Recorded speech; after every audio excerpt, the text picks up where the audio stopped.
Hello, Book Talk. It is the end of January. How did that happen? I have no idea. If you know, this month's been a little bit crazy. I'm a little bit behind, but I want to talk to you about some of my reading goals as well as tell you what I've read this month, give a few ratings and reviews, synopsises, and maybe talk a little bit about what I want to do going forward. I'm new to Book Talk. My name is Orion. Everything that you see is going to be either about my writing or my reading. So if you'd like to follow, hang out, make friends, I'd love that. So my goal is to be the person who can honestly say, yes, I've read every book on my shelf, because you know how that goes, right? We are readers. We buy all of the books and then half of them sit there and they don't get read. I have about 300. I've read about 40% of them, but I am endeavoring to read or reread all of them alphabetically by author. So we started that challenge this month. It was a bit of a slow month. I am aiming for at least one book every week. I would like to engage with my books and make sure that I am processing the story. My preferred method of reading is audiobook and physical copy together. I just feel like I immerse better that way.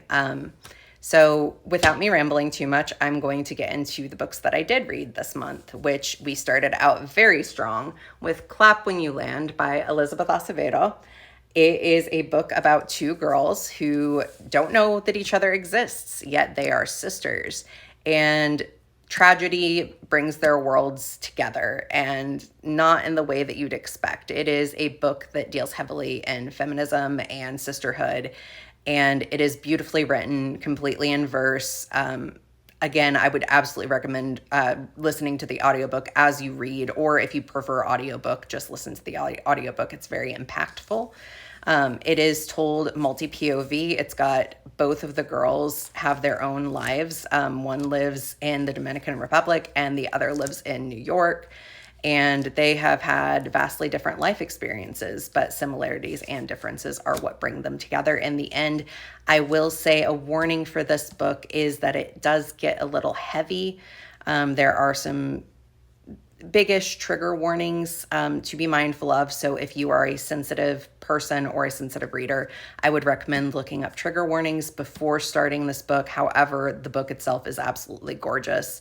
It is just absolutely beautiful. I would compare it kind of to slam poetry. It is just the perfect method of delivery for this story.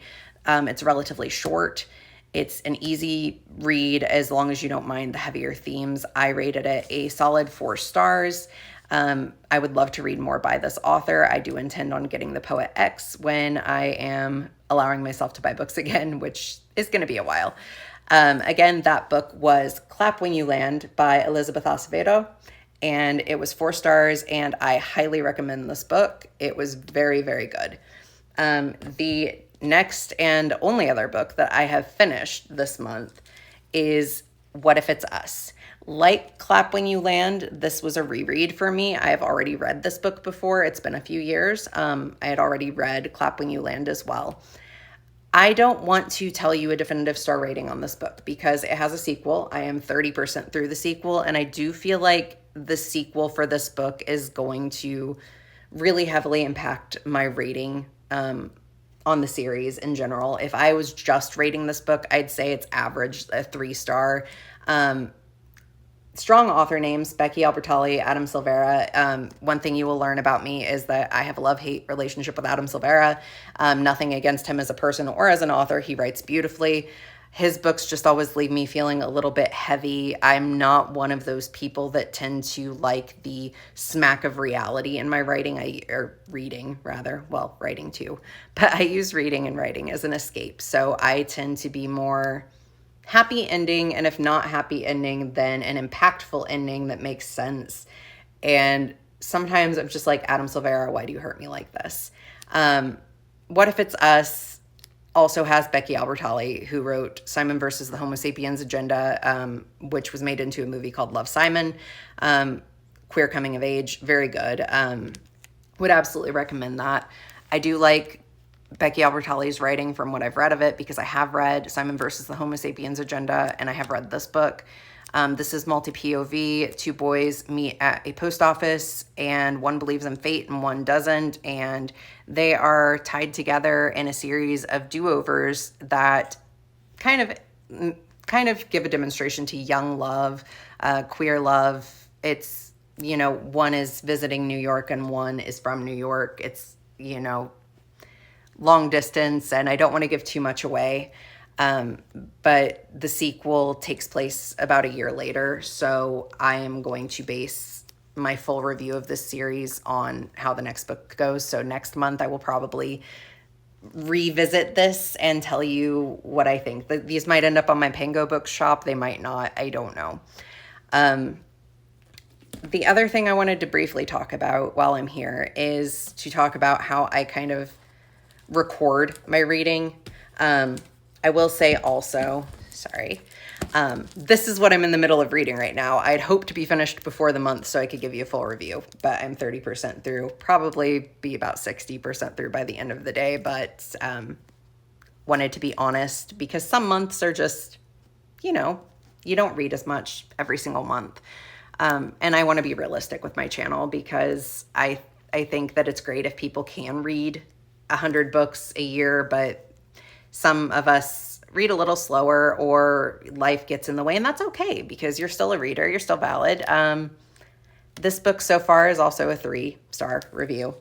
But again, I'll tell you more next month at the end. This is how I track my books. I used to be on Goodreads. I don't use Goodreads anymore. I do use Fable, but I also like having a manual little journal to just put my own thoughts down in. It's not something that I need to share with everybody. I'm happy to share it, but it's more for me than anything. I've just kind of taken the theme of the book covers and given information. It's got places for ratings, reviews, the format you read, the ease of reading, whether you like the ending, summary, favorite quotes, review notes, whether you'd recommend it, the dates you finished and started.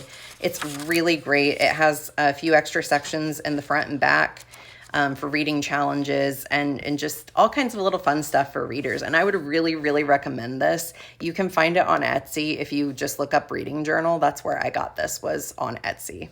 So that is how I record my reading. Again, my goal is to get through as many of my books as I can this year. I'm aiming for 4 a month. I expect the series to last a few years.